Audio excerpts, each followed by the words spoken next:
So today I've got Drake and I got Mitch here. They're at our house, as you can see, with the bookshelf. So now it's all three of us here. So it'll be us three today. And we thought we would talk about the context of self-perfection within parenting, childhood, if you have children or if you want to have children, why the process of self-perfection would be important to walk as a individual who wants to have children, so that way you can support your children when they do come into the picture and so forth. And since Katie and I have two kids and we've been walking this process for some time, then now Drake and Mitch and his girlfriend Jess are here, and they're getting to see kind of how we're applying the process of self-perfection within parenting, but then also how the work that we've done over the years, even before we had kids and when the kids were young, has allowed us to sort of do things differently, and that's affected the kids. So you guys can see how that's reflected in their behavior. Yeah. So maybe you guys can talk a little bit about like what you've seen, and because somebody who's not here, they may just see the pictures or the videos we put of Max, but not really see like, oh, that's like the 24/7 thing, right? That's going on. What do you guys think? Oh, wow. I have never been around parents that haven't had at least some times where they get frustrated, like need, to go like step away and breathe, for example. I just realized this the other day when Max had thrown something and it just fell on the ground. So it's kind of a loud noise, and no one reacted or anything. But then I heard Cameron, he was upstairs and he had closed the door. He was just walking down the steps. Like, it was just a coincidence. But it brought me back to all the times in childhood, or times when I was at another friend's house, or just witnessing a parent like, uh-oh, they're coming down the stairs. Here they come. It's like that feeling, right? It's oh shit, like what's gonna happen? And and then I just laughed in the moment. I was like, oh my God, like I've never seen Cameron even come close to raising his voice, or Katie, or even showing any sign of frustration around them.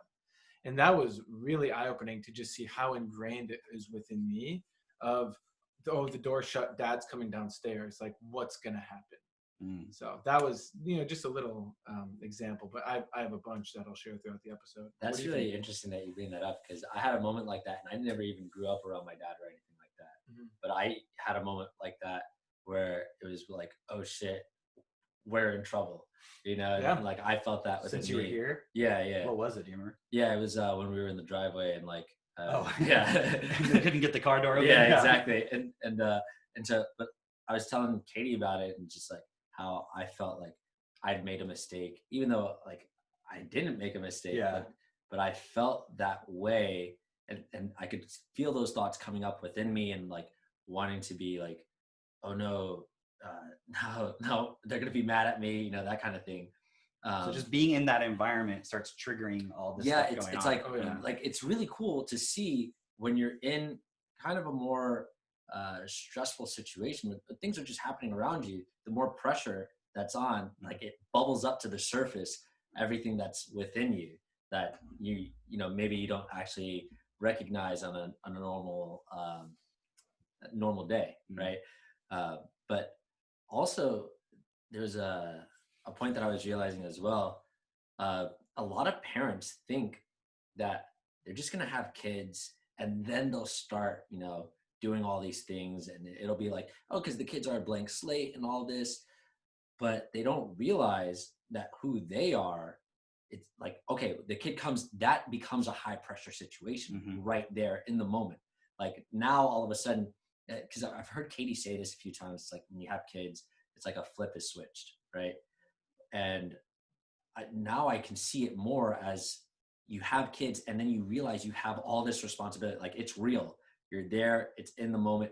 Now you have to take care of these kids. Now it's like, okay, you're the fucking parent. And now all these thoughts are going through your head, where it bubbles up all that stuff that you hadn't dealt with from before. And now all of a sudden you're doing those things that you didn't necessarily want to do or whatever. Yeah, or you said you would never be like your parent or whatever. Right.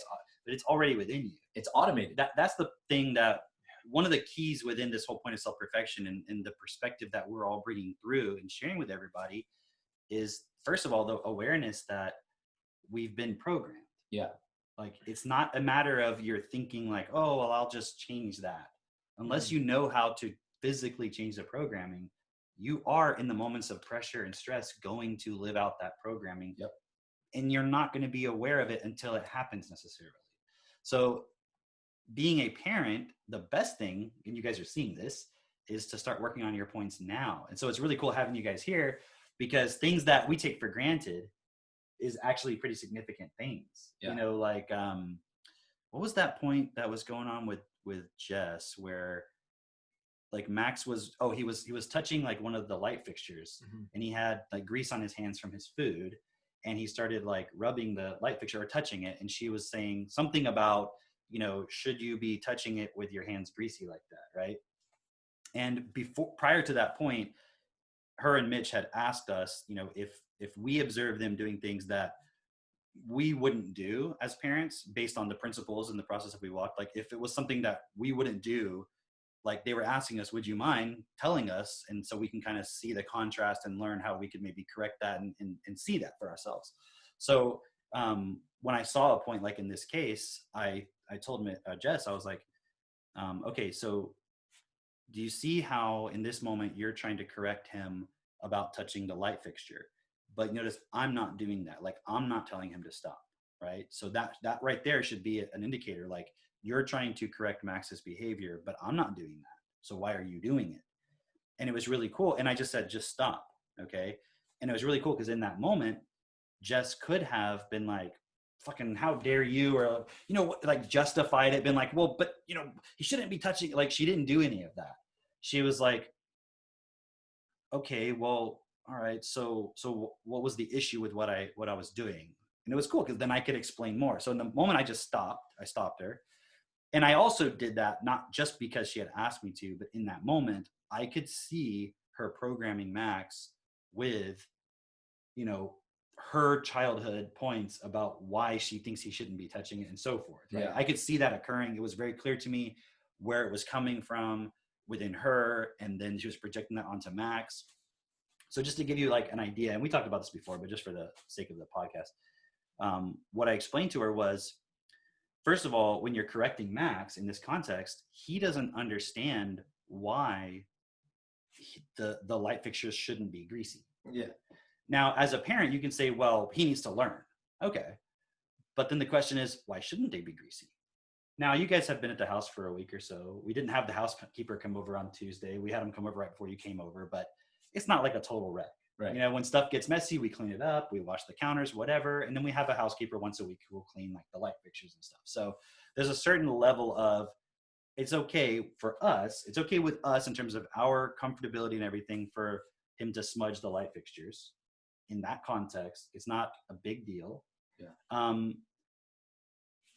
But that really wasn't so much the issue. The issue was he doesn't have the context to understand it. So let's say it was a big deal. And this is what I told her. I was like, let's say you actually do not want the light fixtures smudged. Well, here, let me give you an example of when we would, for example, not want. Let's say we were going to have a party the next day, and we had a bunch of people coming over, and we wanted to make everything clean, and we did put a lot of work into cleaning everything. Then in that moment, I could have said, hey, Max, you know, we're having this party tomorrow, because he would already know that we're doing it. It wouldn't be a surprise to him.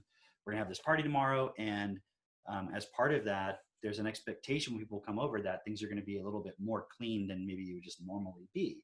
And we would like it to be that way. We would explain the context of how in social situations, people will form judgments based on whether things are clean or not, even though it's not necessarily that important. Like we would explain all this context. And you might be thinking, what the hell would you? And if we haven't said it yet, Max at the time of this recording is 3.5. Right. And Seneca, their daughter, is a year and a half, almost 2. Yeah. She'll be 2 when he's 4. Yeah.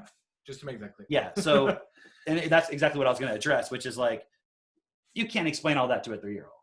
Mm-hmm. It's funny that you say that though, because like the last time that I was here, I remember Max wanted to cut his own hair, and you did explain to him why, okay, it's not best to cut your own hair. And here's the reason why, because when we go out, people are going to be looking at your hair. And it was funny to see you also like, it's not really that important. But, you know, when you go out, people are going to be looking at your hair.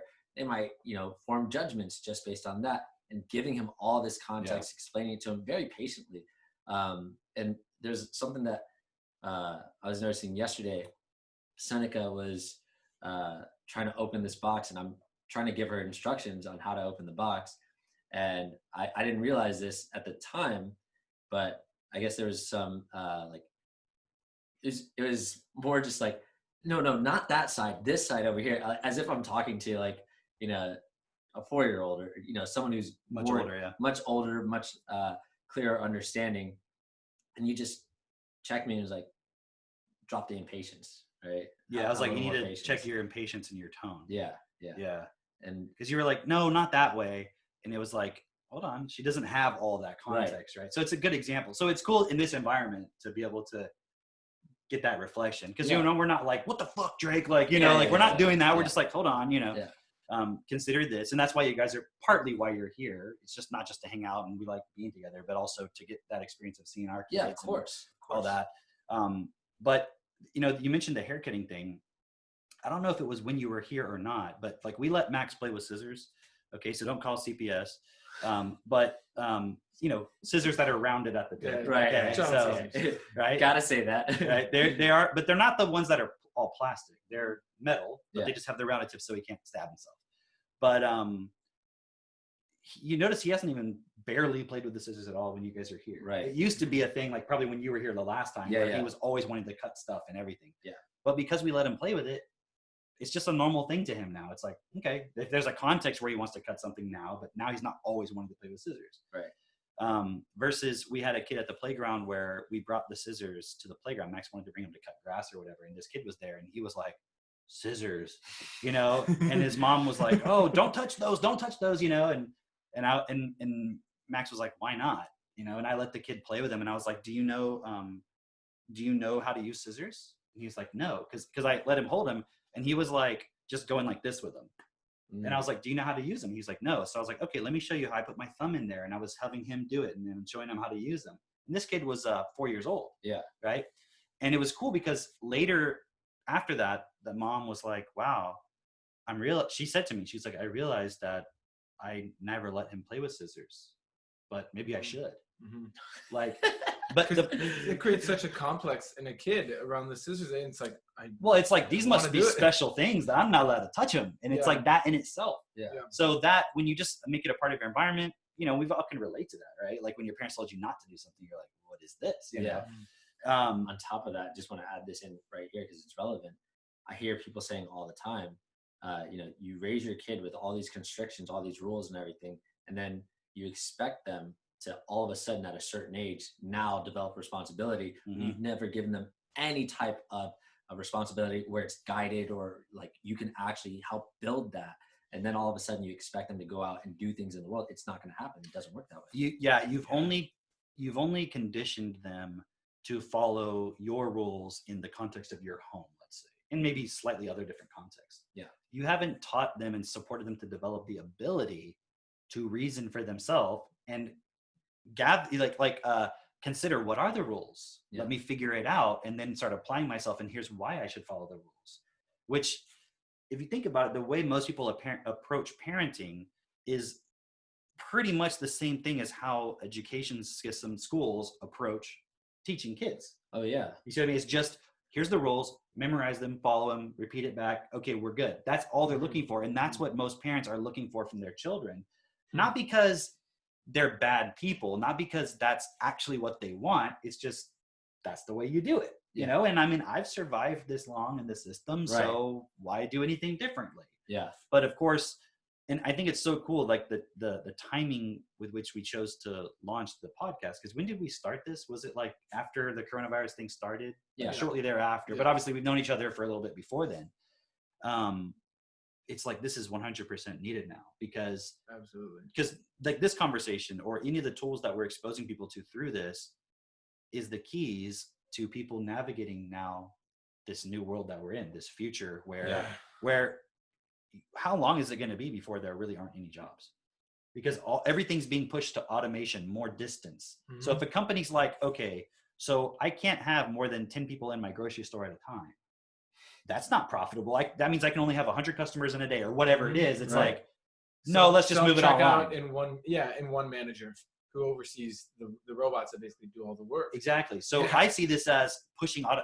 You know, it's like we've been talking about since the day you met us. And then obviously since we started Technotutor and before, it was like automation's coming. We need to be prepared for it. This way we're educating people with TechnoTutor is going to support that. But I didn't see within myself, like, oh, there could be a pandemic, which will keep everybody, like that part I didn't see. I just knew it was going to come maybe 20 years, whatever it's going to be. We need to prepare people for it.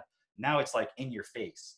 So with the parenting side, it's so obvious. Like, do you want to send your kids to school and they have to wear masks? Like, I saw that on Facebook. Yeah, no one's sending their kids to school.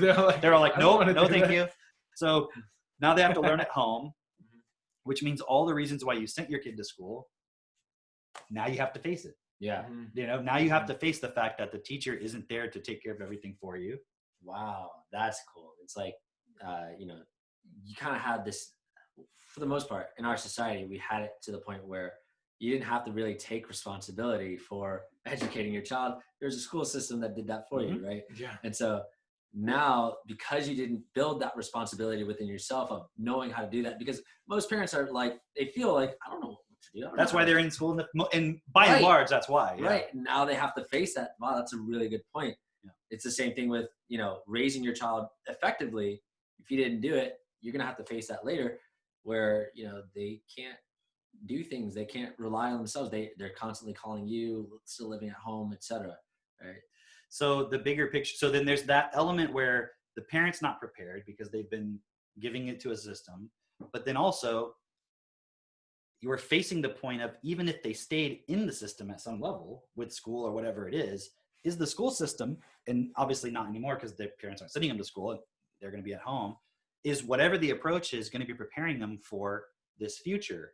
Because the fact that the kids are now going to be at home more is the same reason why there's not going to be any jobs. So what's the job market going to look like when these kids go out when they're adults or young adults? So how are they prepared for that? How is taking the same model of, even if you take it into the home and you're just doing school at home online somehow, how is that going to prepare the child now for 15, 20 years from now, where they now have to get a job? Because, and I've done many videos about this. I'm not the only person saying this. There's lots of people saying the school system is just training you to get a job. Like that should be pretty obvious to anybody. And the ultimate expression of that is doctor, lawyer. Yeah. Like there's like the two. That's like the golden ticket. Like if you can get through the education system and become a doctor or a lawyer, that's the success story. Yeah. But no one thinks I got through the education system and I became Bill Gates. Like that's not even a thing people think is a possibility, because it's not, obviously. Right. But it's like you can obviously see the contrast, right? So parents have to really face the point now of, okay, the school system wasn't doing this anyways. Now I have to face the point. Yeah. But now how can I support my child so that when they get to this point in their life, they can deal with reality? Yeah. They can build a life for themselves that I would like to have. Yeah. So that's why what we're doing with our kids, that's what we're preparing them for. So we're always looking at it as, it's not about controlling their behavior. It's about how do I help them build more understanding, more context, more responsibility. You see like the shift. Yeah. So it's not about, I want this behavior, now I need to get compliance with it. Right. So what most parents do will give enough information that the child will feel threatened or afraid of not complying, and the feedback is the compliance. Yeah.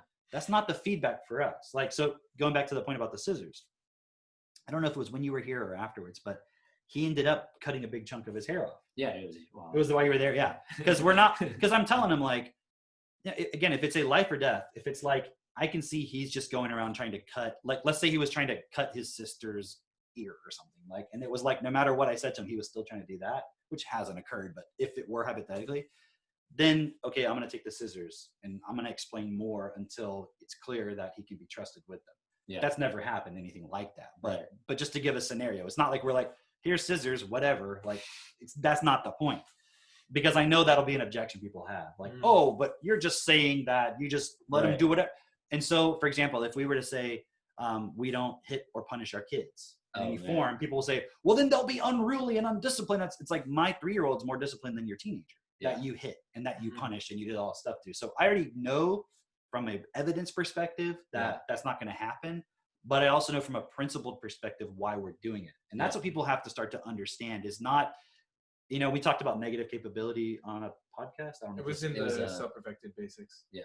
Oh, that's right. It was a different video. But anyways, my point was being able to look at it and go, okay, I either hit and punish my kids, or I just let them free range, free run around, whatever. There's no in between. There's Right. nothing. It's like, no, we're taking the best of both points. Yeah. Yeah, The that's so not key. controlling is you don't want to create a sort of personality of fear, which is why parents don't want to do that.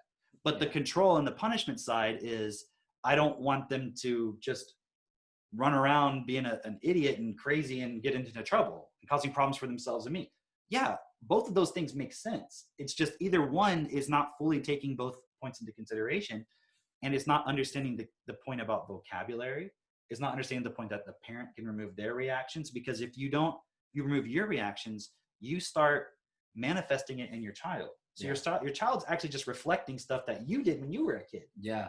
And so you're not explaining to them how to do it differently. And I'm sure you guys have noticed a few times where it hasn't happened that much since you guys were here, but a lot of times when things come up with a behavior, I'll say to Max, like, especially if I feel myself getting any sort of level of annoyance or frustration, or like, I don't know how to change this point.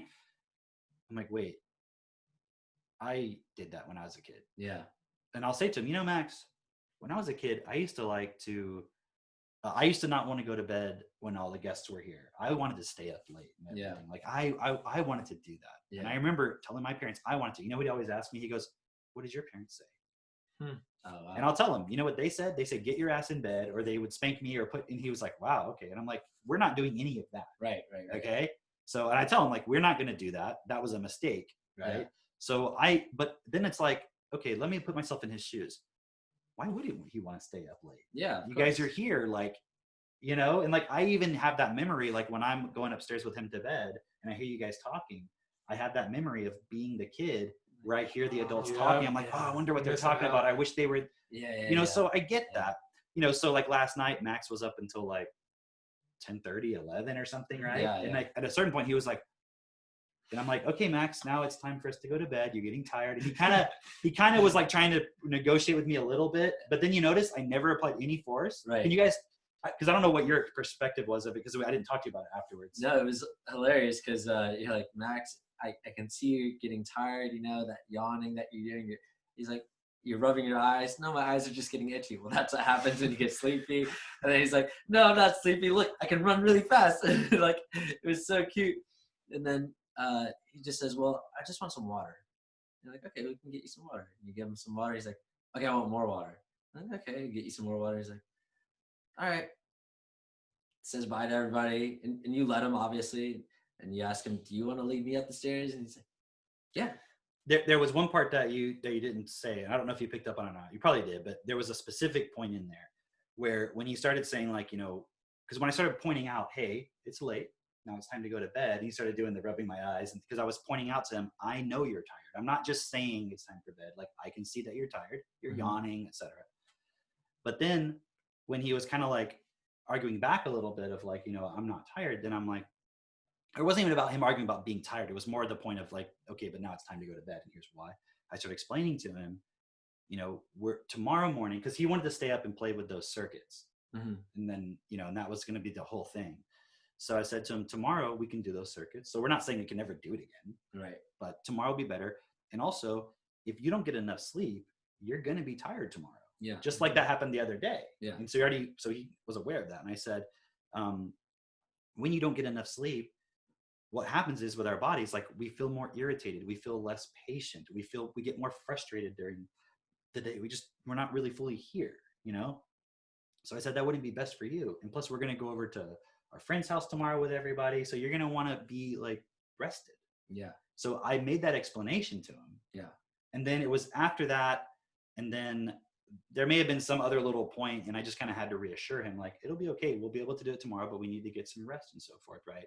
So I gave him that explanation. And then that was when the shift occurred, where he was like, it's like, I can see the moment where he accepts what I'm saying is reality, where it's like, before it's like kind of arguing back, wanting to not do it. And then when I give enough explanation, it's like, okay, well, I need to get some water first. Yeah.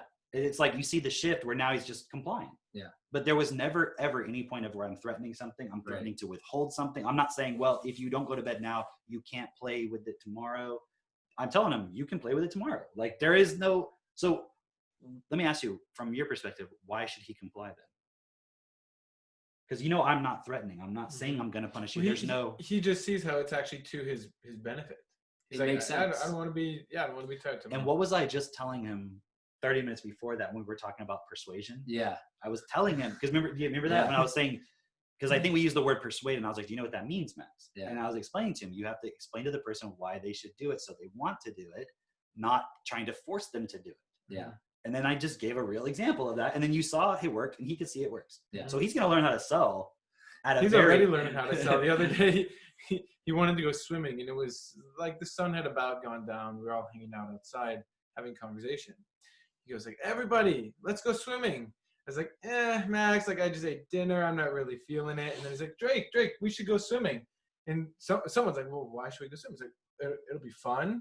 We can jump in. He's like, I don't know. He's giving just other reasons. He's trying to find why it would be to your benefit. Or then within about 12 minutes, we were all in the pool swimming together, having fun. And he's not throwing a fit and therefore getting his way. Right. Yeah. Right? And that's cool too. There's been a few points where he will, and you've probably seen this, where he'll start to be like, come on. But then I just say to him, Max, I need you to understand, or I hope you understand, this expression isn't going to make me do what you want. That's what I very clearly say to him. Yep.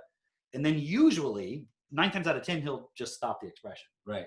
I'm not saying you better stop that right now. I'm like, this isn't going to get what you want. Right. So now you need to switch your expression and talk to me, and let's actually negotiate about what the point is. Yeah. So when I say we don't have temper tantrums, you can see that's true. It doesn't mean he doesn't in a moment go into, and the reason I'm pointing that out too, because I could try to make myself look good and be like, he's a perfect child. That's not what I'm trying to do. I'm not trying to boost my ego about my child is better than your child. What I'm saying is this works. Yeah. And so with him, he's not like, because I know an objection in someone's mind will go, well, you just got lucky. You have this perfect angel child. Is that Max? No. Oh, no. No. He very much wants what he wants. But that's also a really cool point, because, the point is that you have the patience to do that, which comes from you having done this process for so long and actually taking it seriously, every single day, consistently. Also being very clear within myself on what's the consequence if I don't. So patience isn't a choice. Yeah. Mm-hmm. It's like, just try to be patient. Like, no, that's not even what happens. It's like, it's not a choice. Like, I'm patient now because, you know what I mean? Yeah. Imagine if he said That seems so ridiculous. Like, you don't see us doing that. You're not like, okay, we got to, I mean, if an emotion came up within me, then I would be like, okay, I just need to breathe for a moment. Like, but you don't see that happening a lot. But that's only because we've done it for a while. It's not that didn't happen a lot in the beginning. Like, that definitely did. But fortunately, we got a lot of that out before we had kids. Because if you're trying to stop yourself when you're already reacting with your kids, unfortunately, that is going to impact them as well. It doesn't mean, now, at that point, if you've really screwed your child over and screwed them up, then the goal would be build their vocabulary so that by the time they're really become an adult, they can start to take responsibility. Right. And I know there will be points that Max and Seneca have got, Max more so because he became before Seneca, that we still didn't catch, that are consequences within them, that are probably so subtle, because if you compare him and her to like the normal average child, it's just not even apparent. Yeah. But there will be subtle things, I'm sure, that will come up as like a fear or a limitation or something where they're going to have to now take responsibility when they're an adult or an older child or whatever. Yeah. And they'll have access to all the tools. Yeah. Like, imagine from a young age, just like the scissors are a part of his environment, this stuff is a part of his environment. Yeah. So, okay, I want to go back real quick to that point about, how did we get on the scissors topic? There was something else we were talking about. Something before the scissors we were talking about.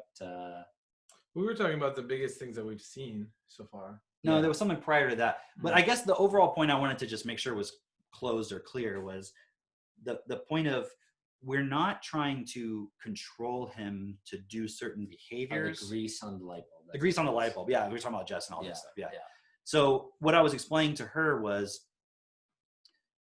giving in that context of like, if we had a party and so forth. And then, so what I said was, okay, if we were going to have this party, we wouldn't want to get everything greasy. So blah, blah, blah. Now let me ask you, can you see how your hands are greasy? And can you see how when you're touching it, you're getting grease on there? would that be best given what I'm explaining? And he could say, no, it's not. And you've seen me take that approach with other things. Right? Yeah.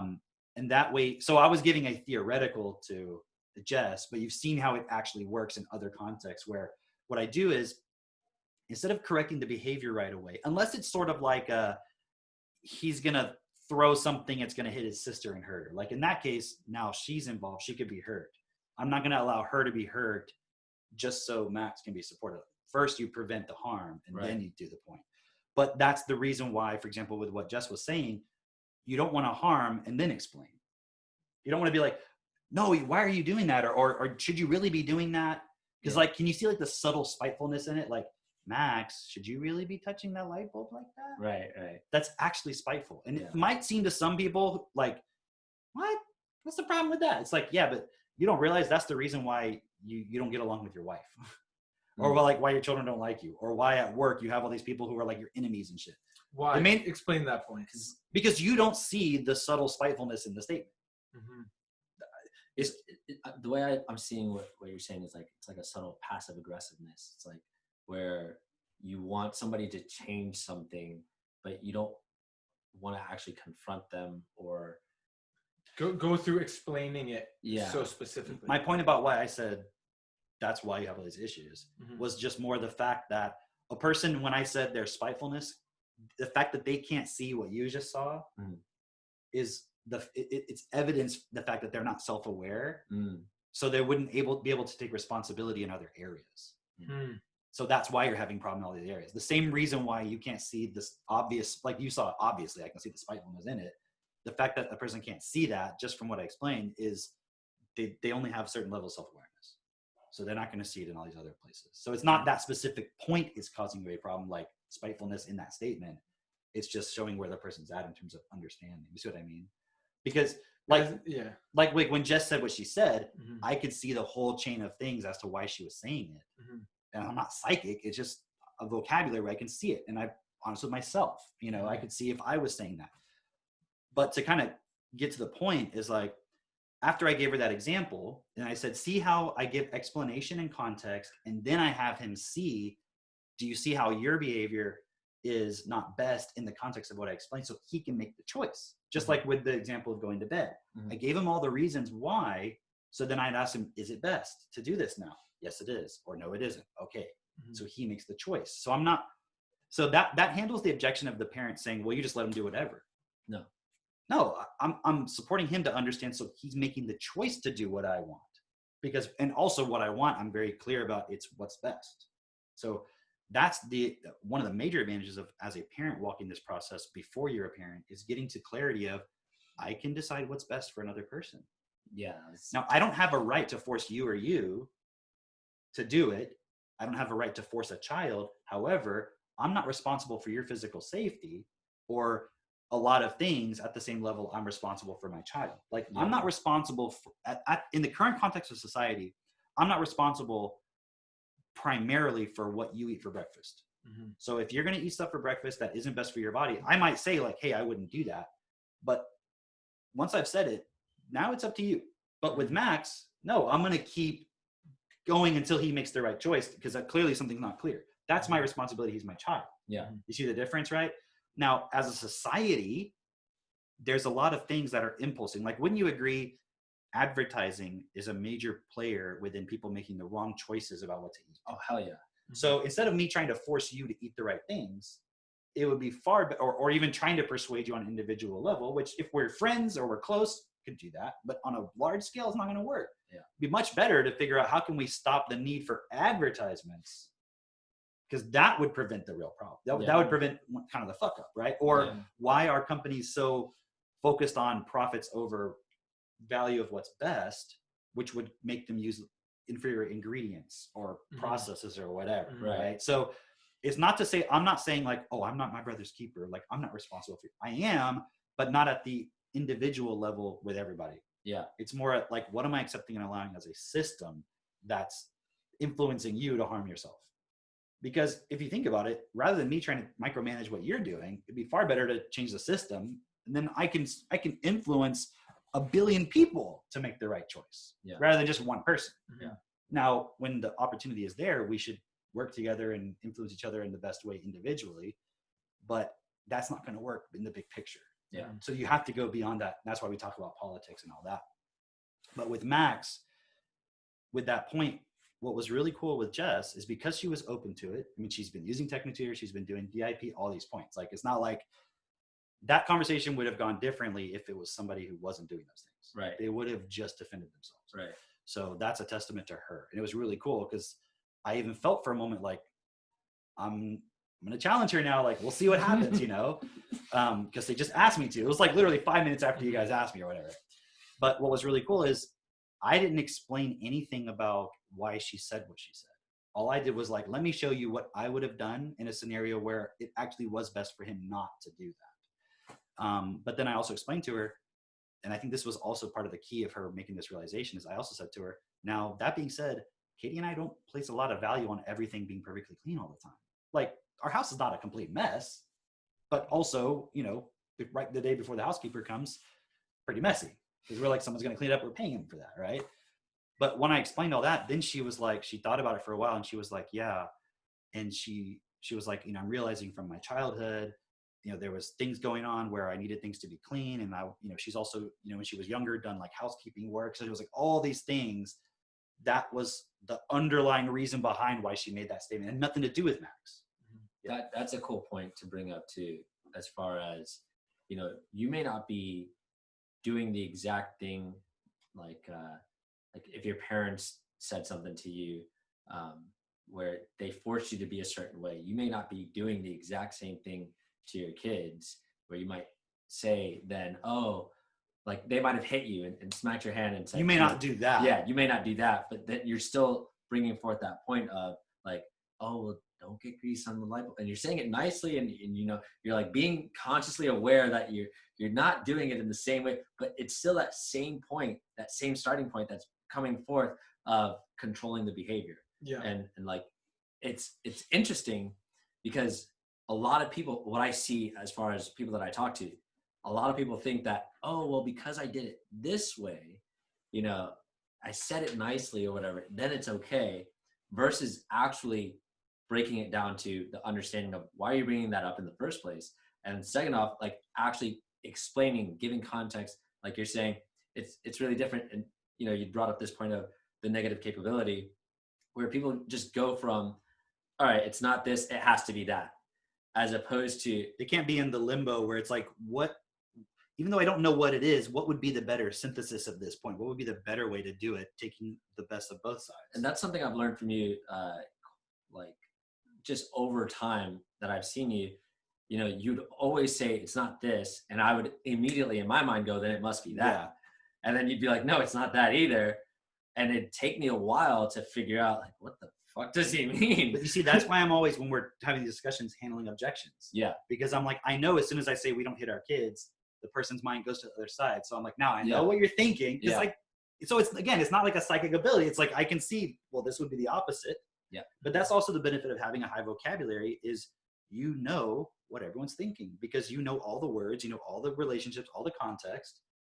That's how you get really good at selling, because you know what the person's thinking. Yeah. So it's like they feel like, oh wow, you really know me. Yeah. It's like, no, I just know what makes sense, or what you're gonna think because that's the opposite of this or whatever. You were making that point though about the expression point with they'll just change the way they're saying not to do it. Yeah. And I realized that's the same thing that occurs when people say we could change the world through like being compassionate. Right. Like, wow. Meaning, you see what I'm saying? Yeah. What is? So what I'm seeing within that is like people are just like, oh, we can just be nice about it. They're still gonna do the same fucking thing. I'm still gonna shop at Walmart. Yeah. They're not actually gonna change anything. Yeah, I'm still gonna allow a system that it's just gonna be puts like profits over like human everybody life. has a smile on, and that's gonna make it okay. But it's like I'm still going. I'm gonna give the homeless guy money. Yeah. Because I'm nice, but I'm not gonna solve homelessness. Because that would change this. That would have to change the system. So it's like, okay, I'm not gonna be the guy who just goes and only cares about money and doesn't give a fuck about anybody. Instead, I'm gonna be really nice and compassionate and treat everybody with love. And it's like, but why do people do that? Because then they have to or why do they say, okay, I'll give the homeless guy money, but I'll change the system. Like, first of all, I can't change the system. Yeah, well, inherently it's accepting limitation. Right. It's basically laziness. Exactly. Looking at what does it really take to make a sustainable change.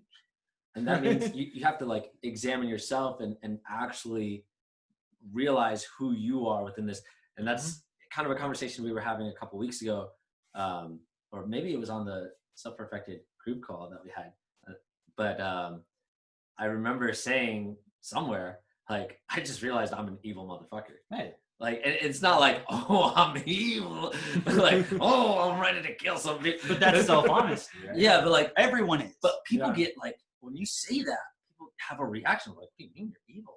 But it's, the actual truth is, oh, I really don't give a fuck about other people. And I've been masquerading as this like benevolent, nice guy. That's why people wear the masks. Yeah, exactly. That's exactly why people are wearing the mask. Exactly. They're saying that's why. They're like, because I saying. care about other people. Right. You didn't care about the 6.4 million people. Now it was like 9 million last year that died from whatever starvation or whatever it was. Like, people are dying left and right on all these different ways, and you didn't care about any of that. Yeah. But now you have an opportunity to showcase it. Now you care because you think that virus can like come in your home and actually kill you. So it's really just self-interest. But some people, they're saying like, I'm not afraid of the virus. I'm just doing this for the, you know. And it just shows they haven't actually really researched what's but going on. Even more, they don't, okay, if we're going to solve the problem, okay, we would have to then do all the things that we're talking about, go into politics, like really do that. It's a lot easier just to put on a mask and feel like a good person. It's a lot more convenient. So like, let me ask you, like, do we really want to live in a world where we have to like stay away from each other and wear masks and shit, and that's just the way it is now because apparently viruses just got invented? Like, or is the virus, whatever's going on, some kind of reflection of the fact that we're being dishonest and we just want to put on a mask and cover it up and not actually be real about it? Yeah. So when people say like the compassion and all that side of things, it just shows who they are. They're actually more interested in their projected self-image of being a good person. So that's why they're evil. Yeah. They're not actually interested in doing this and providing a solution and putting in the hard work. Yeah. Because what if being a part of the solution means you have to build a business? Oh, well, that means you have to participate in the evil money system. But I'm a good person. So I'm just going to accept and allow the system that creates slavery and poverty. And I'll just go get my paycheck. But at least I know I'm a good person. It's like, yeah, you're just in a Hollywood movie in your mind where you're like Jesus, the savior, being a nice guy and all this stuff. Dude, that's funny. That's like that book that I was reading before I got here, Tom Scavin. Yeah. Where it's basically saying, you know, okay, they bring in a character from the North who's like, oh, you know, we don't have slaves up there. You know, we're Christian. We do all this. We're so well behaved, whatever, right? But we'll buy your T-shirts that you're making. Yeah, sure, right? But like, she comes down and like they have her, like she's a cousin of one of the slave owners, and like they have her come and say, like, look, this is what it is. You apply your philosophy over here. Let's see how you actually handle these things, right? And her response at first is like to fight it and everything, and then she realizes, oh, like I actually have to. She actually asked. It's really cool. She asked to have one of the slave children put under her name so that she can, even though she's like completely against slavery, but she literally sees, oh, if I don't do this, then this child, when the actual slave owner dies, is going to be subject to the system as far as she could get sold off or whatever. I have an opportunity to actually give her an education, bring her to the North. But in order to do that, I have to have the right paperwork or somebody could take her away. So I have to participate in slavery. Participates in, and it's like completely against her morals and everything, right? But at first, when she's first getting into that situation, she's against all that. She doesn't want to do any of it. And they're pointing out to her the hypocrisy in, oh, okay, well, you can say all this shit but you're just walking around and just criticizing people and you're not doing anything about it.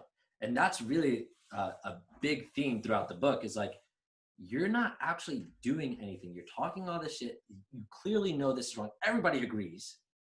But where is your responsibility within all of that? So it's really interesting how it ties back to what we were saying earlier, because the reason why everyone's wearing masks is because of this virus, right? What are the odds of you dying of, we're just talking hypothetically here, but what are the odds of you dying from the virus if you have a healthy immune system and you get vitamin D and you have all that stuff? Yeah.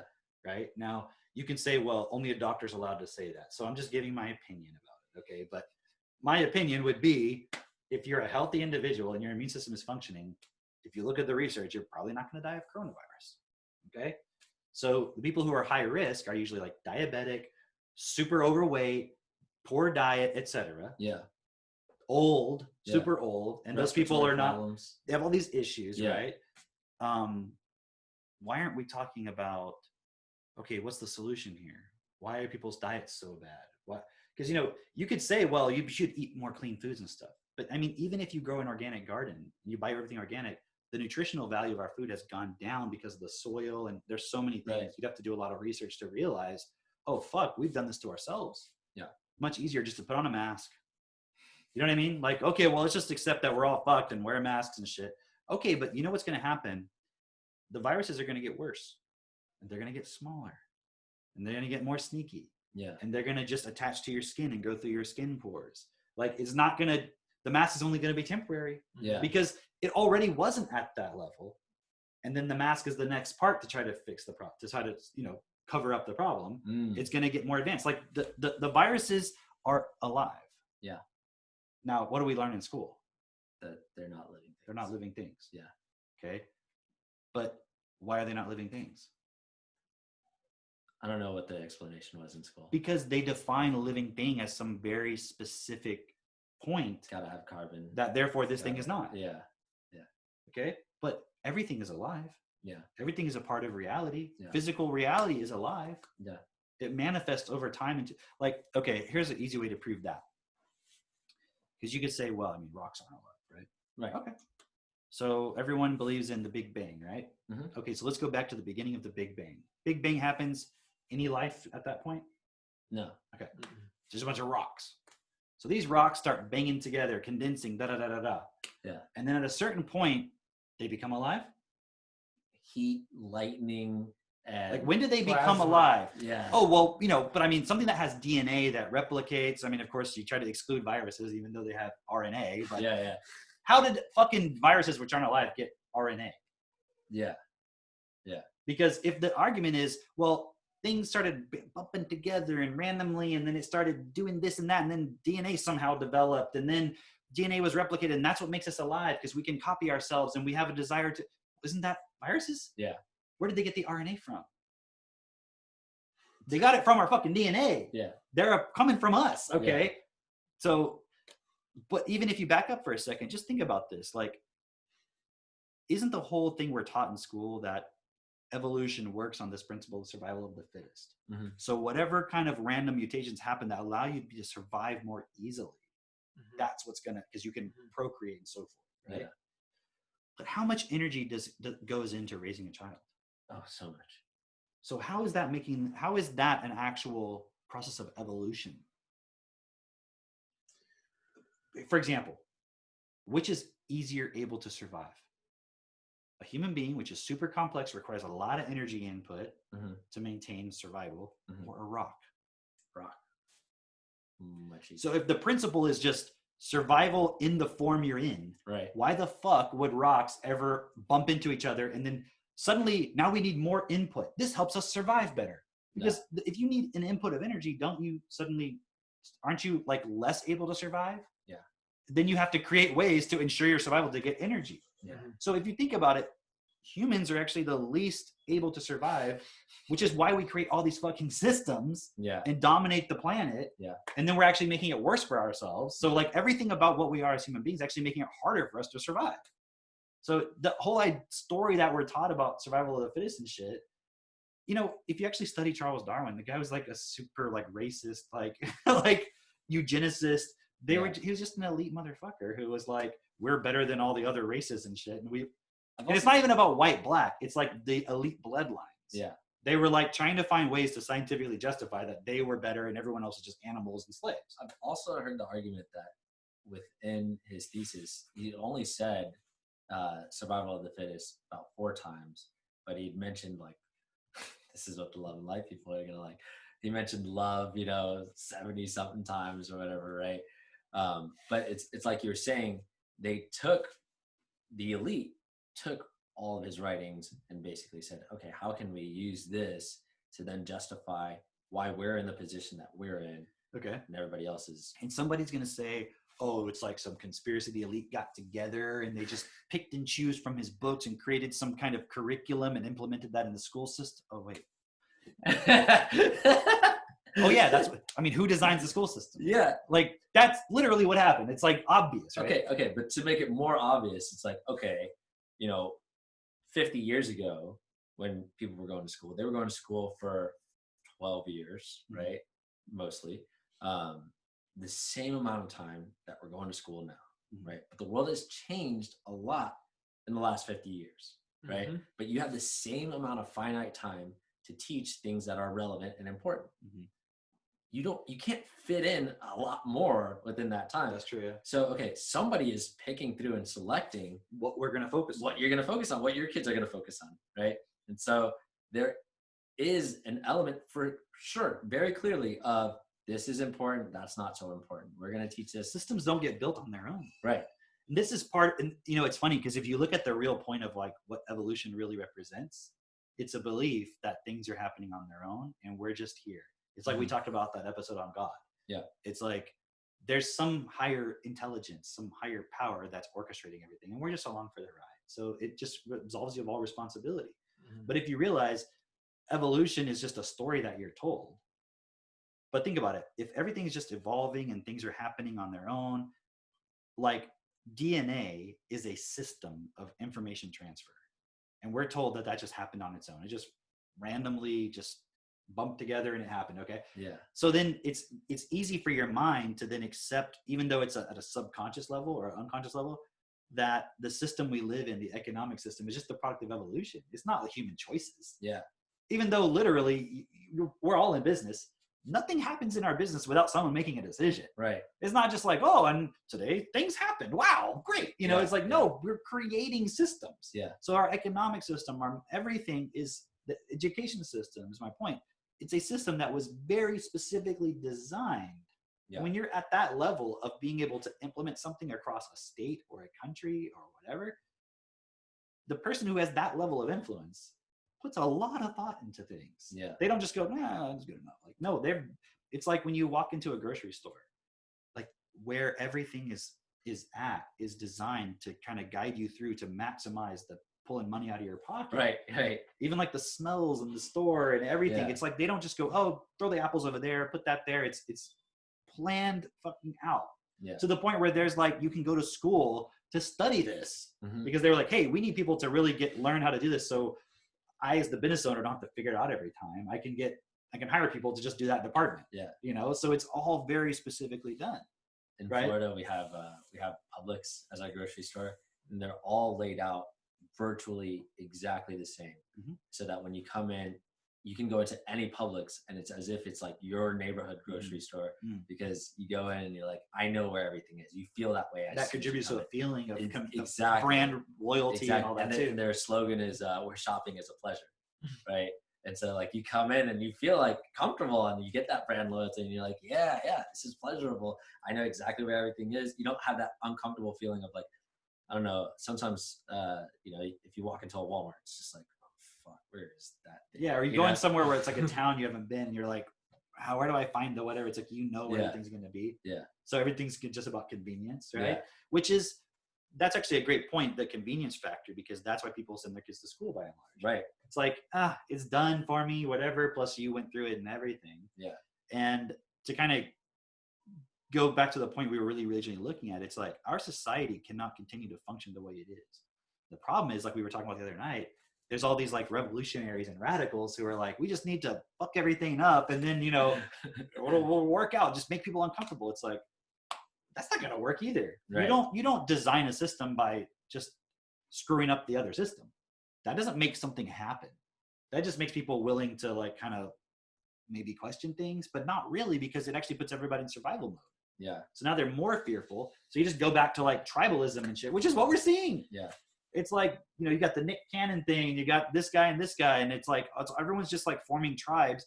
And it's not just around race or gender, although that's like big ones. It's about politics. It's everything's like fracturing, and people are trying to like group back together so that they can have some sense of like working together and everything. But the one thing that everybody's missing is principles. Yeah. It's like, I don't want people around me that just look like me or just agree because they feel a certain way about the words we're using. I want to be around people who in principle agree, who are like, yes, in principle, what we're doing will produce this effect, and this is what I want, and it's what's best. And it's not just I want people who with principles. People who get it. You know what I mean? Like when we say principles, we're not just like, just have some principles. Like, Yeah. no, we have a list. It's on the website. Yeah. These are the principles that we're talking about. Yeah. If you don't want to agree to it, well, we're not going to force you. But it's Right. like with the kids, you know what? We'll explain it more. That's Yeah. why we're doing this. Like, we're going to explain and give different context until enough people are like, but you know, there's going to be a lot of people who just can't get it because their Yeah. vocabulary is not there. You know, and maybe you can, I want to see y'all's perspective on that point. Like, maybe you can talk about how can you see with using TechnoTutor, because you've been using it for yourself more like for relationships, business, with you for business and relationships and everything. Can you see how that's going to support you as you become a parent? Because I hope, you know, it's not, I hope no one else thinks you guys are here to just copy what I'm doing. Right. Because your kids are going to be different kids. Yeah. Right. It's more about like the principles that we're operating. So I'm not like, okay, well, when your kid does this, you got to do that.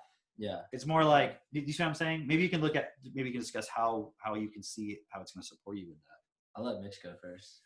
Yeah. What I've noticed the most with TechnoTutor and then here in the past week is I'll have different automated things come up. For example, when Seneca or Max will walk in the room, and like I'll want to smile at them. But I notice this automated pattern of like wanting to generate some, you know, positive emotion with them. But now after I've used TechnoTutor, I see it coming. So it's like there's this automated programs. There are thousands of these in all of us. And I see it there, and then I catch myself and I change my behavior.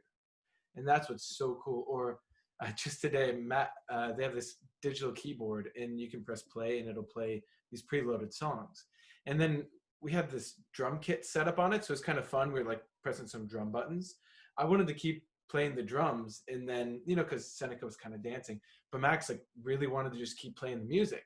And I even noticed within myself, I was like, I wanted to like prove to Max, like, no, it'll be fun without the music. But then I caught myself like, what the fuck am I doing? Like, Right. It was just so self-interest of like, oh, I think this is what will be fun for them. When in reality, Max just wanted to keep going with the music. And then I just like took a moment, let him play it. And then we're just having fun dancing. And I was like, so I'm just seeing that stuff. And then I don't go into any sort of judgment of like, oh, damn, like, why was I thinking that? It's like, I know I was thinking that because I just wanted that experience for myself. Yeah. But I'm not judging myself now. That's it's good, just like, yeah. you just correct yourself in the moment. But it's moments like that happen, I don't know, 5, 10, 15 times a day around you guys and around the kids.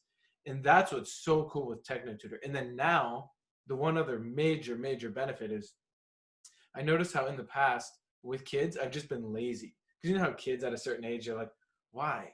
You're like, well, we're not going to go outside. Why? And in the past, I would just be lazy. I'd be like, well, because, you know, I don't really want to right now. Or because this, you know, you kind of brush it off. Or like, well, stop asking why. Like, let's just do this instead. Yeah. Which is, in a subtle form, that's abusing the child. Because it's just showing that kid like, well, I don't care that you're No one asking gives why. a fuck about you. Yeah. Who cares what you want? It really Yeah. is. And so what TechnoTutor's helped me do, because it's increased my vocabulary, meaning I have more words and ability to relate and give examples. Now I can sit down with Max and say, well, I don't want to go outside right now because in 10 minutes, you know, I'm going to do this thing. And later today, I'm down to go outside. And we just have that conversation and he gets it. Or I can see if he doesn't get it, and then I'll put it in different terms and use words I know he knows. And that's also been so him cool. being able to understand you. Yeah. Oh my like God. you've seen 3-year-olds out there in the world where it's like they're not even really talking. They're just like maybe saying a few things here and there. But like with him, you can have a straight up conversation. He'll ask you more. Like it's like, I don't know Yeah. what age you would even really try to put it at. Yeah. But there's 2 really cool like major points that you said there, which is one is, and this is what I've been trying to explain when I talk to people about the parenting aspect. Okay. But it's like, man, I'm realizing it's better just to get to people before they have kids. I mean, we'll help you if you have kids. You told but- me that, I think when I first met you, because I had met Max, and this was when he was now 2.5, so a year ago. and he was asking me about the engine in my car and if it uses gasoline. I'm like, at first I thought it was just a joke, and then I was like, oh my god, like this kid actually understands what that means. So I said, Cameron, how do I have kids like you? Like I know in the next 5 years I want kids. How do I get this?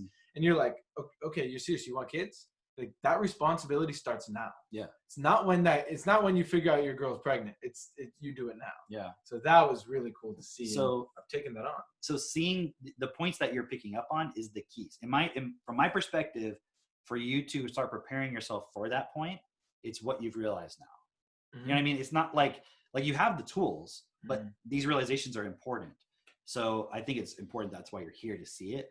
But one, having the vocabulary to describe, and not just like, if he asked you if your car uses gasoline, like what if you literally didn't even know anything about how your car works? Yeah. You know, you ever seen those videos where like the young girl is like, she doesn't even know how to like use because she's never like done her own gas or whatever, right? Yeah. So in other words, like if the kid's like, you know, why is the sky blue? And you're like, because magical fairies fart in the clouds or something, you know, like you can't just say bullshit, right? You know, and there's plenty of times where you guys have seen where I'm like, I don't know, actually, like, let's go look it up. Yeah. And then I'll start looking and we'll start talking about it. We'll look up definitions, we'll watch a video, and then I'm like, oh, okay, cool, now I know, right? So having the vocabulary to explain, and so having the vocabulary means actually understanding stuff. If you don't understand something, then in that context, having the high vocabulary means knowing that if you look it up, you'll be able to figure it out. Yeah. Most people won't look things up because they know, like, well, if I try to look up how a car engine works, it's just a bunch of, I don't know, like combustion engine, or, you know, like carburetor. Right. Like they're like, I don't know these words. And it's like, none of us have that fear. We're like, okay.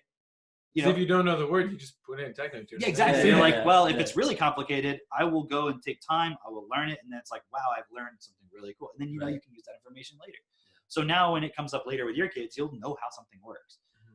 But then the other point, which is, I guess I was going to say it's an even bigger point, but it's so fundamental as a parent. And this is something that parents who are already parents can majorly benefit from right away, which is when you start using TechnoTutor, it increases your ability to see the stuff coming up. Yeah. So what happens is right now, a lot of parents who aren't walking this process and not using these tools, they're taking their reactions for granted. Like they're taking it for like, like with the example with Jessica, if she wasn't walking this process, it's more likely, guaranteed that she would be like, well, but I mean, you know, the house should be clean, instead of being like, wait, where's that coming from? Oh, I remember, like this memory just popped up and I caught it. Okay. It's from my parents and the way they did this. And like, oh, and I actually feel like things need to be clean because, so you start to, it's like your self-awareness increases. So you're doing that thing, you're playing with Max. And what most people do, not just parents, just most people generally would be like, no, like it will be more fun, Max. Like, trust me, I promise. Like, and they'll start trying to force, and all that's going to do is create irritation in the kid. Right. Because if your starting point is really, you're just wanting them to have fun. They were already having fun. They were already having fun. He knows what's fun for him. Yeah. You know, and there's nothing wrong with exposing him to something else that might be interesting to him. But at a certain point, it's like, you saw for yourself, oh, no, wait. My starting point's actually, I'm trying to, and that specific point is this thing I had to walk through too. Because I like making music and stuff. So I'd be like, no, like, I want to show you this thing. I want to make a song. And he'd just be like, no. And he'd start just like turning off the fucking synthesizer. Like, why are you turning it off? You know, like I had to like walk through that point of like slowing down and being like, okay, hold on. Yeah. What am I trying to be, Kanye West here? Like, I don't need to get that satisfaction of creating a song for Max and him being like, wow, my dad can create music. Like, it doesn't matter. It's just him having fun in the moment. So he just wants to play the same song over and over and over. Who cares? Right. If I want to like go record music, I'll wait till he goes to bed and I'll stay up and I'll do that if I want. Right. And guess what? I never do that. Yeah. So it clearly wasn't that important. It was clearly just some bullshit, right?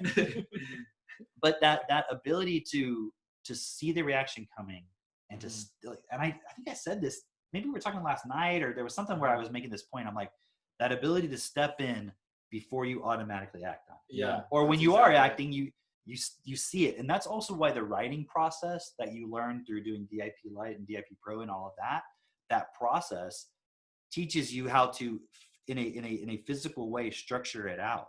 Yeah. And so at a certain point, you're understanding this structure. It's like you will start to be able to do it in real time. Yeah. But you can't just, do it automatically. Like you're going to start to get these points, but you're also walking the writing and all these tools as well. So it's like you're starting to see like, okay, a thought comes from somewhere. There's a belief behind it. There's emotions. These things come from place. So you start to, it's like the other day when we were doing some math, right? And I told you the answer or whatever, and you're like, how are you doing that? And it's like, well, I've done it enough times. And I've also got like some of the basic sums programmed in so well with like TechNature and all that, but I've done the algorithm on paper so many times and understand what I'm doing that I can just do it here. Yeah. So it's the same thing with this point. You know, the algorithm of thought comes up, I'm feeling frustrated. That's an indicator. Okay, stop. There's something there. And it just, and like literally you could say, oh yeah, I had this whole thing. And somebody was like, really? It seemed like you were just sitting there for a second. Yeah. You're like, oh fuck. Like I just experienced like 3 days worth of like self-reflection and meditation in like literally 1 second. Yeah. Because it's just like that. Yeah. But that's what happens when your processing ability goes up. Yeah. So it's the same thing like when Bill Gates or Warren Buffett's looking at some kind of deal.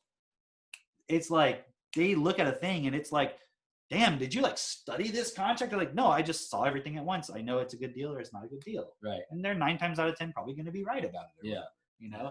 So I think that is key is as you use it, it's a cumulative result. It's not just about parenting like we're talking about in that context today, but it applies in every area. So what, from your perspective, how do you see the TechNature part supporting? Yeah. So I just want to bring in this part as well, because you talked about not just coming here to copy, but one of the first reasons why I did want to come to your house in the first place was because I saw that you were doing something that was different, very different. You mean like the first time, like years ago? Yeah, years ago. Yeah. Whereas like, I just wanted to see, okay, what the heck are you doing with your kids? Because you're claiming, you know, you got a 2-year-old who can do the alphabet. And from my background, you know, having families that own daycares, it's just like, okay, yeah, that's not happening. That's not happening. That's not happening at all. Yeah. So I really wanted to see that, and I also wanted to see that for myself, so that okay, I didn't have an example of a mother and a father together in the same home, and I want to see what that actually looks like. Like, and you know, you're supposedly doing it properly. I want to see this shit, right? And now, what I can see for myself is, oh, okay, a lot of my relationship with you has been, you say a lot of things that I did not understand. You said a lot of things that I was just like, I have no fucking clue what you're talking about. But there's clearly something there that interests me, that was just like, okay, you're talking about best for all. You're talking about raising your kids in the right way, not programming them. Like I could get that. I could relate with that. Right. But I couldn't understand a lot of the things that you were saying. And to me, it just seemed almost in contrast. Do you mean like specific things I was saying? Specific things that you were saying, and just the way that you would go about things, to me, seemed in contrast with a lot of what you were saying as far as the principles of best for all and not programming your kids. Like, you know, do you have like an example? I can't think of a specific example. I just know, like, okay, so like the posts that you make on Facebook are very controversial, right? But when we would talk on the phone, I was like, man, this guy sounds so genuine, is like actually real. And then at the same time, I just felt like you would say things maybe about Trump, because at that time I was like not looking into all of that stuff. And it's like, okay, if you're interested in equality and you want what's best for everybody, why would you support that? Right. And then like, you know, why would you be like not in agreement with like Black Lives Matter or something like that? Like it seems like that would be in alignment. Right. But there's like details. Right. And so my initial like response or reaction was like, the fuck is up with this guy? But at I'm the like same, schizophrenic. Yeah. But at the multiple same personalities. time, I'm like, now I'm like online Cameron. Yeah. But at the same time, I had a strong desire to want to understand you. And I really couldn't do it at that time. There was a lot that you would say that I just did not understand, but I really did want to understand. And so now my interactions with you are very much from the starting point of, okay, I'm going to go over there so I can understand more of what he's saying. And here's where using my TechNature comes in, because of that, I can actually understand it. My actual processing ability, my actual ability to understand things has grown dramatically, where I thought I was pretty smart before I met you. Honestly, I thought I was smart, and I was like, yeah, I'm a pretty intelligent guy. I may not be the smartest person on the earth, but I'm smarter than a lot of people. I know that for sure. And then talking with you, I could see, okay, this guy's smart. Why is he saying that? Like I could recognize the intelligence within you, but I couldn't get to the same answers that you were getting to. I couldn't follow your logic. And I was like, man. I was making a point here. It's interesting because this, and I know you understand this, but it's like, it's not about being smart, is it? No. Because you can have like super high IQ. Mhm. You can be like genius level intellect and be like a Christian Bible scholar. Yeah. And you could have someone else who's equally high IQ and they're like a Muslim Quran scholar. Yeah. And those two people don't agree on the truth. Right. But they're both genius and they can put it all together and they've read all these like thousands of books and done all this. And you're like, so you can be really, really smart, but still not, and I'll say they're both wrong, but my point is, assuming you're thinking that someone's right and someone's wrong, it's like, oh, they can't both be right. Right. Like they can't both be correct. Like, so in other words, here's another thing. You can be a super genius and you can learn all the stuff from the textbooks about chemistry and viruses and all that stuff. But that doesn't mean you can see viruses directly with your own eyeballs. So you're just a genius at learning all the information you were told. Yeah.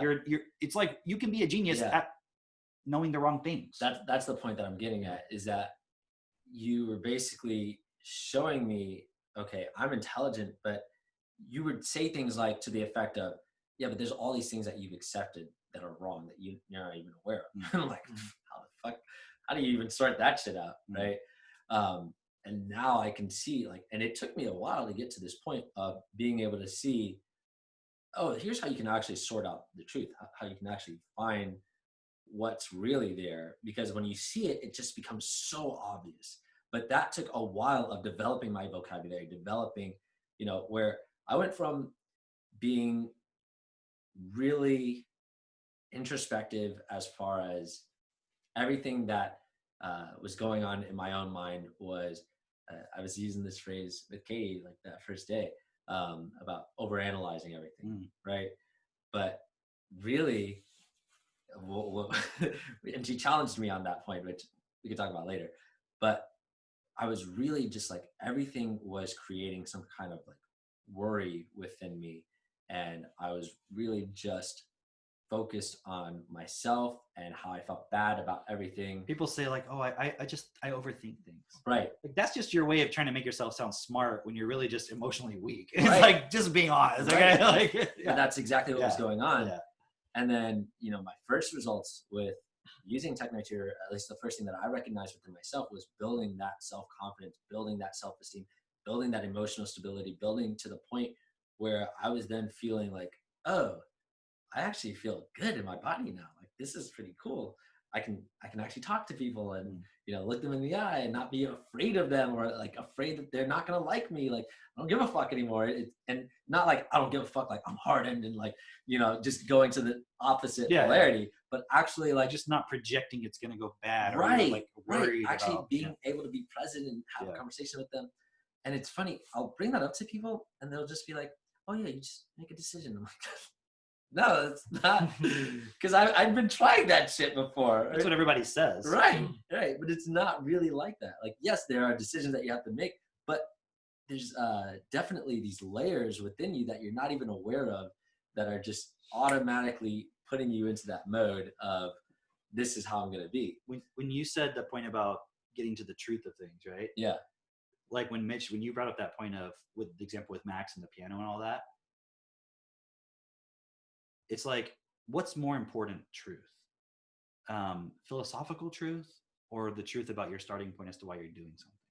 The truth about your starting point. Because when in that moment, because of your processing ability and your self-honesty, you were like, oh, the truth is, I just was trying to get some kind of feeling or whatever, which is coming up automatically. I don't need to judge myself because it was in there. Now I'm aware, I can stop it. So that's the truth that really is important that we face. So it's like so when people say like, well, how do you know the truth about every little, because like they're thinking like molecular physics or something, you know what I mean? It's like, that's irrelevant right now. Like, and there's people who are interested in that and they want to study all that kind of stuff. But what about the truth as to, like, do we value all people's lives equally? Right. Or do we value life at all? Right. And At all. that's so relevant. That's so relevant. And this was another thing within our conversations. I was like, how is that relevant to my life at all? Like, I get it. You're a nice, benevolent guy or something. I don't know. But how is that actually relevant to my life and what I'm doing on this world, in this planet, you know, all that.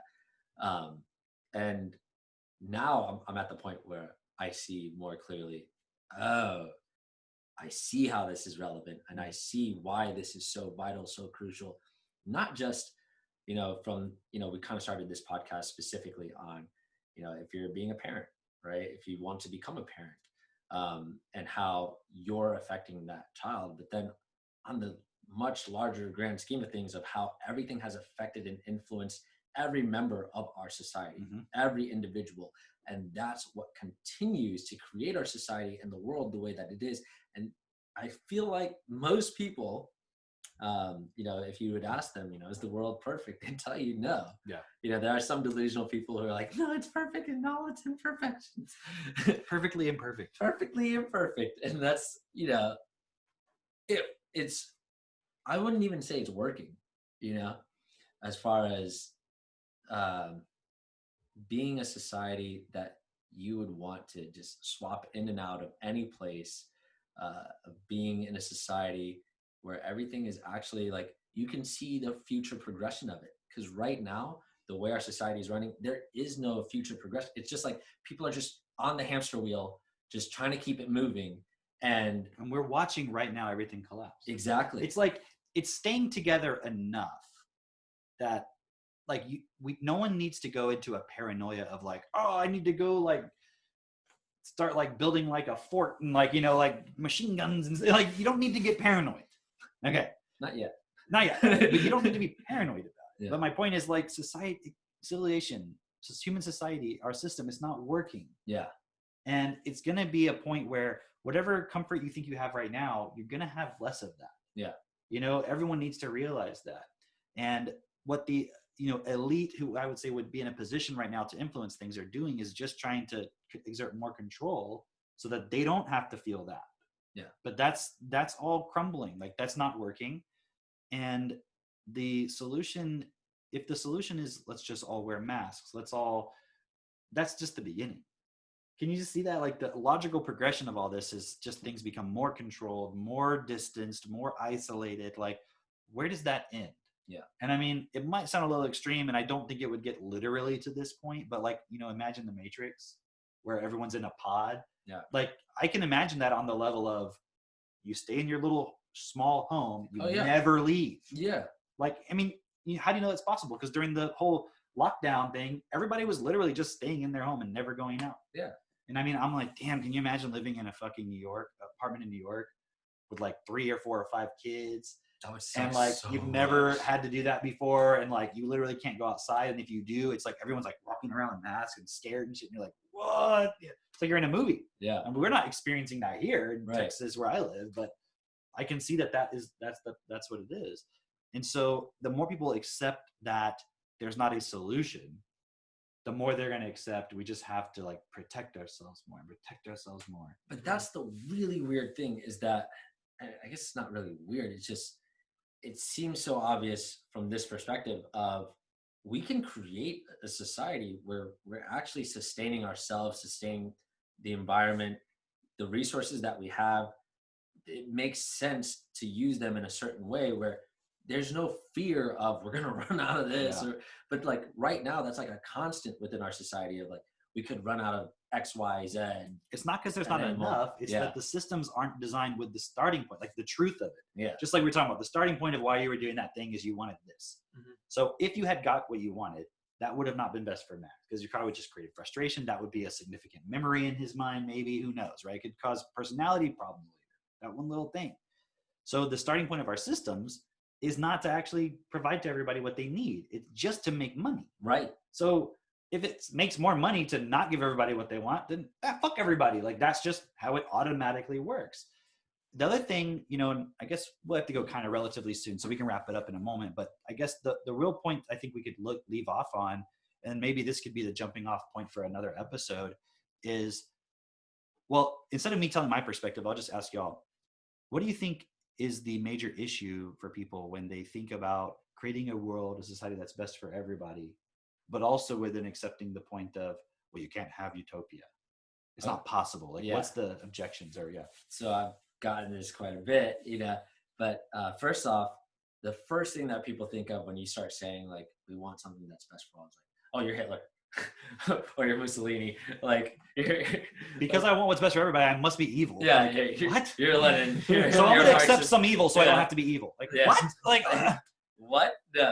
But it's like that was taught to us within all of our textbooks and everything. Of all the people who claim they want to do what's good for somebody else. Or so best if for you even talk about doing what's best, it's like automatically cuts the conversation off. Like there's no possibility of everything ever being good. And so that just gets people to just accept like there is no such thing as best for all or utopia or anything. This is why it's important that people realize that point, like we talked about trying to be a good person and being compassionate. Right. Is covering up the reality, the truth, that you're actually accepting a world that's not best because you don't want to be perceived as evil. Yeah. Right. So I just want to interject. No, that's perfect, because there's so many different subtle ways in which that we were taught this. We were taught that you can't have a utopia. You can't have what's best for all. It's impractical. You have, and if you did try to do it, you'd have to force everybody. Remember, we read that book in school by a science fiction author where they tried to create one and they ended up hurting everybody. It's like, okay, that was a story he read. I've seen the Terminator too. That's not real. Like, that's not. Yeah. Okay.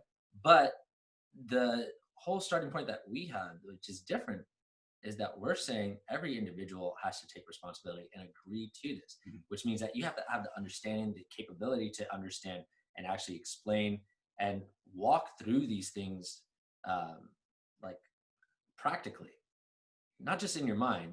Like you have to be able to see it in your mind, obviously, but also practically say, okay, well, we could do this, we could do that. And there's so many things that we can do practically that would create that society. Like right now we have the resources, but nobody even wants to acknowledge that there are enough resources or the infrastructure that Amazon has created, for example, could be used in any instance, right? I was just seeing this point based on, because you're saying we have to do it in a way where we're not forcing everybody. Yeah. So we're getting agreement. Yeah. Right. Everyone sees it for themselves. Right. Is that not exactly what we're talking about with parenting? Like, this is our point. Yeah. We're parenting our children in a way where they could function in that society. And if everybody was doing that, then everyone would, first of all, understand reality because they have a high vocabulary, because we understand how things work. And then they could see themselves, if they're going into a reaction, they can take responsibility for it. And then they are able to come to agreements about things because they've never been forced to do anything. They've only ever been explained what's the benefits, look at it for themselves. They can't be tricked because they have a high vocabulary. So you can't just be like, oh yeah, Max, like I'll do it tomorrow, because guess what's going to happen tomorrow? He's going to ask you. He's going to come ask you like, hey, you said at 3 p.m. today, and I can see on the clock it says 3. We're going to do it now. And then you have to be like, oh, fuck. Like, so we've made a specific point since he was born, and same with Seneca. We don't lie to him. Yeah. If we say we're going to do something, then we either do it, or when it gets to that point, we say, look, here's the thing that's happening right now. We can't do that because here's why. We don't go, oh, it's 3 o'clock. Let me distract him real quick so he doesn't ask me about it, or like, right. And what happens, a lot of parents abuse that. Like they don't want to take the time and have that patience of being like, okay, you can't have a cookie right now because if I say no, they're going to scream and cry. I'll give you one later after dinner. And then you just hope that they don't remember. Right. So literally you're hoping your child is stupid. Yeah. That's the only way they're not, because if you tell me something, I'm going to remember it. Yeah. I'm smart. Like I'm going to remember you said that. I'm looking forward to it or whatever. But it's like, it's really clicked for me that, I mean, the point where people think you can't create utopia, and I'm not even trying to say we're creating utopia. I'm just using that term because people use it. You're trying to create a world that's best for all, would require force. And I'm saying, well, because there are people who are not going to want to do it. Right. Well, then we would keep explaining things so they can understand it. Yeah. It's like, well, what if they're just too dumb to understand it? Well, I'll explain to them. Here's something called TechnoTutor. Yeah. If you use it, not only will it make you understand, it'll get you to the point where you can understand what I'm saying. Yeah. It's going to improve your life. Yeah. Because having a high vocabulary, processing information, even in the system we live in, gives you the advantage. That's why the elite are where they're at, because they just are automatically doing all of that. They were in the environments and DNA and all that stuff that they got lucky. It's happening for them. Yeah. They're just not giving that to everybody else. Yeah. But the reality is, if we can do it with children and parent them, that they are, as you guys can see, you can see the living examples of the kids. They're not doing things because they're being compelled to do it. Yeah. We're developing their vocabulary, we're explaining things and getting their agreement through their choice of seeing, okay, it's best. So what I know is my kids aren't special. They're just human beings that were born from us in this environment. So why wouldn't that be the case with any child? Yeah. If they're supported in that environment, wouldn't they then automatically, if something's explained and they can see why it's best, they want to do it? Yeah. Just like when you give that example of Max, you could see, oh, that's not best. So why would I want to do it? So it's being able to see that it's not best, not being told. That's what I'm saying. I don't want people to copy me. You don't want people to copy you and just say the things you're saying. No, like I don't even care if you say it the same way. It's like, do you understand that what we're talking about is best? And we can do it. Because even if you can entertain the possibility that it is possible to have a world that's best, well, then there can't be two ways. There can't be two different bests. Yeah.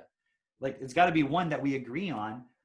And part of creating a world that's best is included that it can't be done through force.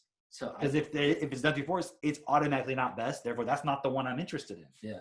I just want to bring up like all my objections that I had when we had that conversation, because I remember now this conversation that we're having, where I was just like, okay, so not everybody's gonna do it.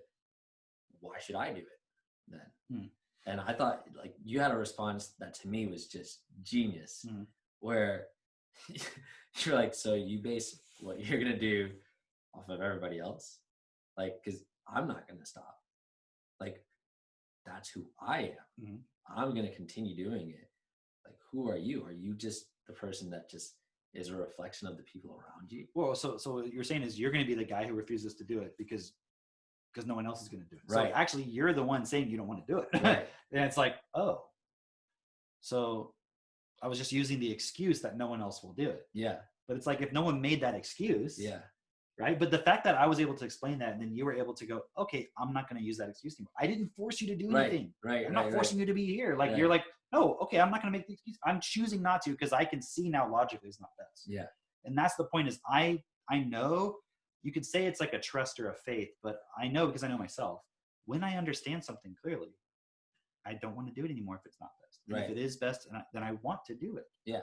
It's just, we've allowed ourselves in society to program ourselves and our children and just let things get so far away from us that we don't know what's best anymore. Yeah. We can't see it easily. We can't clearly just automatically see that's best, that's not best. It's not because it's not possible to determine what's best. It's just because it's so far out of reach right now, we just can't see it clearly. So there's too many like logical steps in between that you need to question and see before you get to this equals that. Yeah. People just automatically start here. They're like, yeah, but you couldn't do that because this and this. It's like, well, hold on. But that's occurring because of this. And that's occurring because of this. Yeah. So it's just like with Max, when he asks you a question and he says, why? And then he says, why again? It's because something about what you're saying still has context he doesn't understand. Right. So you give him more context. Right. And he's like, well, why? And you give him more context and more until he's like, oh, okay. Makes sense now. So then, and it's done. And this is the question. So then my other objection was, well, if I do this, I become like really intelligent and like I have the vocabulary and I'm doing what's best for all. Well, then doesn't that mean that I then become like, we all become exactly the same? Like we're all just robots? Like what then? And your response to me at that time as well is like, no, you'll still be an individual. You'll just have more understanding of the world around you. See, it's like, what's the alternative? If you're not willing to participate in a society where everybody freely chooses what's best out of their own individual free choice and will based on the ability to understand it, logically, the only alternative is that some level there has to be compulsion. because what we're saying is let's create a society where there is no compulsion and everyone is choosing what's best. Right. Like, we don't want to just create a society where there's no compulsion. Yeah. Because then it's like, we'll just be murdering each other in the streets. Like, but Right. that would be because of lack of education. Like, no one would need to murder somebody if they understood the consequence of that. Yeah. And also, if there was a money system that didn't place profits over life where you had to compete for survival, you wouldn't be murdering somebody out of fear of not having food or something. Why would you do that? What's the point? Yeah. You could literally just get money in your account every month. You're like, I've got enough. Why do I need to go steal from somebody? Like, that wouldn't exist. Yeah. So if you can't agree that everybody can freely choose what's best, then you're literally saying there's some level in which I have to be forced and other people have to be forced. And that's why we're seeing the mask. They're having to force people to wear it. Yeah. But that's because we have a situation where people's immune systems are fucked. Yeah. It's funny. We allow total freedom of choice when it comes to money. Like, as an advertiser, you should be able to just do whatever you want. Right. But then when it comes to other points, you should be able to force people. Yeah. But it's like for example, if I was going to pick and choose what we should allow and not allow, I definitely wouldn't allow billboards that advertise alcohol. Right.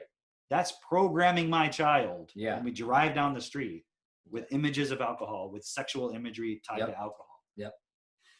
Why are we allowing that? And that's totally okay. But then if I'm saying, everybody should have money enough to survive, they're like, what are you, Hitler? Like, you just want to force everybody to, it's like, when you drive down the street and there's billboards flashing, you are being forced to accept imagery and emotional attachment to things that you don't want. Yeah. It's actually with your permission, because you're allowing society and you're allowing these laws to let that occur. So it's not you're physically being forced. Yeah. But like, what choice do you have? You have to drive down the street. Right. You see what I mean? Right. So we have to really like challenge that point of it's either, again, it's the binary thinking. You're either forcing everyone to do it or it's total free for all. Yeah. It's like, what if we can find a way to support everybody to understand what's best, and then they'll choose that. Yeah. So then there's lots of objections that come up. Maybe that could be, we could talk to other guys and see, like, maybe we could have an episode where it's like objections to utopia or something like that, where it's like, what is the real reasonings? Because I think that would really support everybody to be like, oh, damn, I don't have to just react to this best for all. I can actually see there's no objection to it, except people aren't educated. Yeah. And we have the solution for Yeah. that. What are you gonna say? I think that would be really cool to have within the group, just have everybody give us their objections. In the Self Leaders Club? Yeah. In the self-perfected. Self-perfected. Yeah.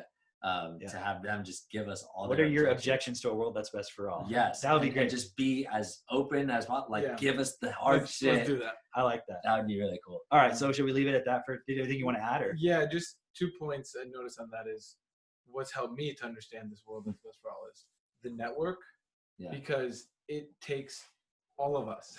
And right now it is still just a microcosm, but I'm Yeah. seeing here in Houston, for example, there's other parents who come over and their kids and they're hanging out, and it's like, this is the new world. Like, this is it. Mm-hmm. And they're hanging out, playing with circuit boards and teaching each other different ways to, put electronic components. And we're together. talking about self-forgiveness And and, they're like, yeah. and they're one kid was 6, another one's like 3.5 and all that. So it's here.